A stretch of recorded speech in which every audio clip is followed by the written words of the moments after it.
দৌলতদিয়া ফেরিঘাটের বাসডুবিতে যারা জমিন থেকে বিদায় নিয়ে চলে গেল রে আল্লাহ, আয় আল্লাহ প্রত্যেককে তুমি শহীদি মর্যাদা দান করো রে আমার মাওলা। আয় আল্লাহ কান্নার আওয়াজ, আয় আল্লাহ বাবা কান্না করে নিজের সন্তানের জন্য, স্বামী কান্না করে স্ত্রীর জন্য।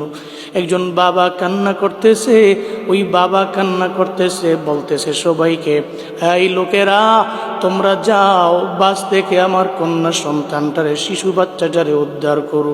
স্বামী কান্না করে, আমার স্ত্রীকে নিয়ে আমি ঢাকার দিকে রওনা হলাম, আমার স্ত্রীর কি উপায় হবে? স্ত্রীটাও তো আজকে বাসের ভিতরে জমিন থেকে বিদায় নিয়ে চলে যাইতেছে। ও দয়ার আল্লাহ, আয় আল্লাহ যারা জমিন থেকে বিদায় নিয়ে চলে গেছে রে আমার মাওলা, প্রত্যেককে তুমি মাফ করে দাও, শহীদি মর্যাদা দান করে দাও রে আমার আল্লাহ। আয় আল্লাহ প্রত্যেকটা পরিবারকে তোমার হাতে দিয়ে দিলাম, জিম্মাদার হয়ে যাও রে আল্লাহ।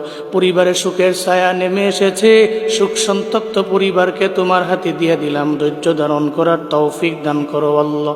সমস্ত অ্যাক্সিডেন্টের হাত থেকে তুমি আমাদের দেশের মানুষগুলোকে হেফাজত করো মাওলা।